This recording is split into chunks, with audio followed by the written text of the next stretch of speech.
Hello everyone, Jeff Murrin here, wanting to get into the actual text of the Iliad by Homer. And specifically I'm going to be dealing with the Robert Fagles translation of this particular text. Alright, so let's go ahead and jump right in. As all Greek tales begin, they begin with the speaker, the storyteller, invoking some spiritual guide, all right, some god or goddess to deliver the message through them. Okay, so what you'll see is the speaker will say, speak through me, muse, or speak through me, god or goddess, or whomever, depending on the story.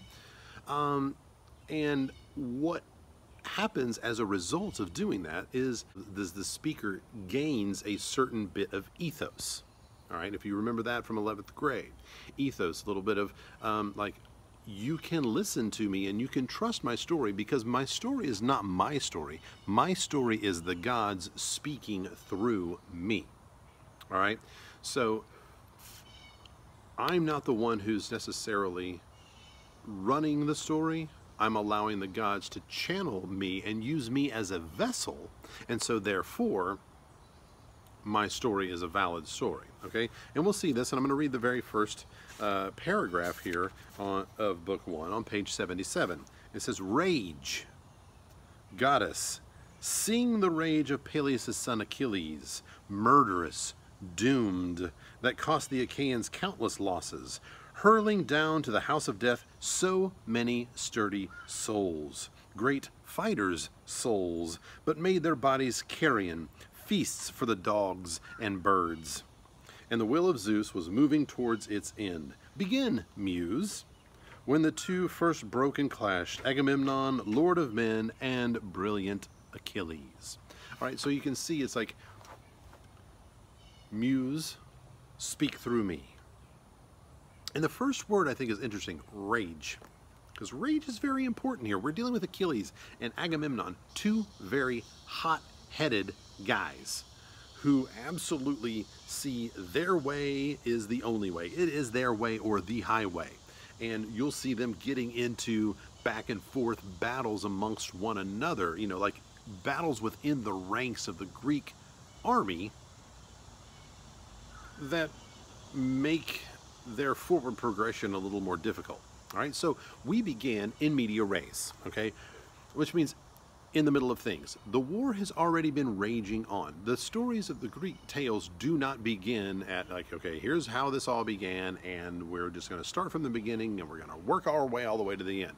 We start in the middle of things, as the battle has already raged on for 9 years. All right, so these characters have been at this a long time already.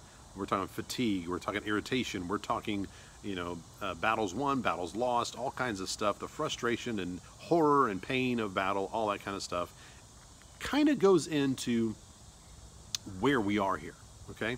And so the battle's been going on for 9 years, as I said, and so what we have is the Greeks going to battle. The main battle they want is they want to take and sack and destroy the city of Troy and remove Helen and bring Helen back to Menelaus. All right, and in the meantime they haven't been successful in taking on and taking down Troy, but they have attacked Trojan aligned villages, okay, other little things, as and it's up to say, all right, look, these are smaller, less fortified cities. We can take them down. They're allies, though, so we're chopping some of the support that Troy might get out from under them. We're also sending a message. See what we're doing here, Troy? We're coming for you, too. There's all kinds of things that we can look at as far as, like, battle tactics and ideas that are embedded in the actions of the Greeks here. But an interesting thing is that they do, not interesting thing, it's actually pretty horrible, is part of the spoils of war is when the Greeks were successful in battle, they would take for themselves the spoils of war. And in this case, what we're looking at human beings, specifically women, Okay, they would take on the men, kill the men were soldiers, and they would take their wives and keep them for themselves. All right, so we have the two main guys, Agamemnon, and we have Achilles, and they have each taken a woman for themselves. Agamemnon has taken Chryseis, and Achilles has taken Briseis. All right, Chryseis, the one that the girl that Agamemnon takes, has a father named Chryses. Does that word sound familiar to you? It should. So Chryses wants his daughter back, as any father would, and Agamemnon is unwilling to do so, or he is extremely reluctant to do so, and he says that he actually considers Agamemnon considers the girl he took, Chryseis, to be on par or even maybe better than his own wife Clytemnestra. All right, so that's a pretty significant thing for him to say. In his refusal to give Chryseis back his daughter, Chryses has a little trick up his sleeve. Chryses is a priest of Apollo, and they're really close. So Chryses goes to Apollo and says, Apollo, they won't give me back my daughter. Do something. Help avenge my daughter and me. And so Apollo sends a plague to the Greeks, or the Achaeans, as you might see that word in there, Achaean, the Achaeans, those are the Greeks, right? And so Apollo strikes them down with a plague for 10 days. And this plague is something intense, as a lot of Greek soldiers die. And so it comes clear that, you know, Achilles is ready to draw his sword and just take Agamemnon down so he can give Chryseis back to Chryseis back to Chryses. Oh, okay. Mouth would not work with me there. All right, so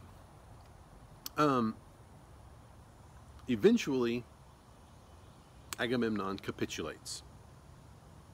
However, he will do so under condition that Achilles give up his stolen woman, Briseis, so that Agamemnon may have it. Like, if I've got to give up my spoil of war, then I'm going to take yours from you, because it is an insult to me if I have to give mine up, but you keep yours, right?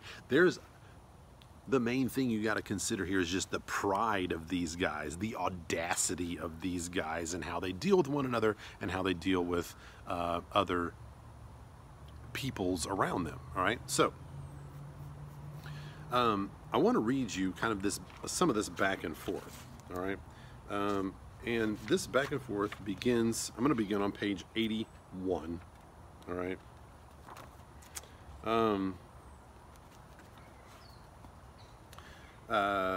About line 131, Agamemnon is speaking here. He says, I rank her, being Chryses, higher than Clytemnestra, my wedded wife. She's nothing less in build or breeding, in mind or works of hand, but I am willing to give her back even so, if that's best for all. What I really want is to keep my people safe, not see them dying, but fetch me another prize. And straight off too, else I alone of the Argives go without my honor. That would be a disgrace. You are all witnesses. Look, my prize is snatched away. But the swift runner Achilles answered him at once. Just how, Agamemnon, great field marshal, most grasping man alive, how can the generous Argives give you prizes now? I know of no troves of treasure piled, lying idle anywhere. Whatever we dragged from towns we plundered. All has been portioned out, but collect it. Call it back from the rank and file? That would be the disgrace. So return the girl to the god, at least for now. We Achaeans will pay you back 3-4 times over if Zeus will grant us the gift somehow, someday, to raise Troy's massive ramparts to the ground. But, King Agamemnon countered, not so quickly, brave as you are, godlike Achilles, trying to cheat me? Oh no, you won't get past me, take me in that way. What do you want? To cling to your own prize while I sit calmly by empty-handed here? Is that why you ordered me to give her back? No, if our generous Argives will give me a prize, a match for my desires equal to what I have lost, well and good. But if they give me nothing, I will take a prize myself. Your own, or Ajax's, or Odysseus's prize. I'll commandeer her myself and let that man I go to visit choke with rage. Enough. We'll deal with this matter in due time. All right? So it goes back and forth where it's like, I want my prize. And if I can't have my prize, I want to take your prize. And I think about this like, I have a lot of animals in the house. You know, if I'm petting Rizzo and my wife is petting Ava, if Ava sees that I'm petting Rizzo, Ava will leave the petting that my wife is giving her and come over here and nudge out Rizzo and say, I want this. I want what she's getting, and I don't want her to get it. Okay, so there's always, and I see it the same way. Like if I've got to give up my thing, even if it's best for everybody else, I want to take something from you, because if I lose something, then that lowers my status, and if it lowers my status, then that means yours is going to be raised, and so I want you to come down. And if I'm the one who comes, brings you down, then I'm the one who pumps myself back up. All right, so there is this back and forth between these guys, and it's all so much of their pride is tied up in all of this and does so much of the damage here. All right, eventually Odysseus, who is this considered the wisest, smartest, most clever, most articulate of them all, ends up taking Chryseis back to her dad. And when that happens, plague is lifted and things are much better. As a result, though, of Agamemnon taking Briseis for himself, Achilles has refused to participate in the battle anymore. Okay, so it's kind of like this. Like, you're going to take my woman, I want your woman. Well, if you're going to take my woman, then I'm not going to fight. Okay, that's how this is going down. And it just seems so petty, and pride just messing with these guys. And Achilles ends up praying to sabotage the Greeks. All right, that's how injured he is in his pride and everything here.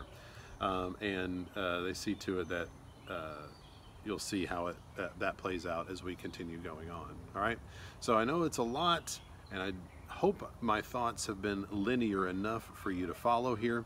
And we will if you stay tuned, we will be discussing book 2 right after this. So follow it directly on over and get what you can out of that. All right. So I hope this has been valuable to you as we begin this discussion. And stay tuned, continue reading. And as you do so, as always, happy reading. Thank you.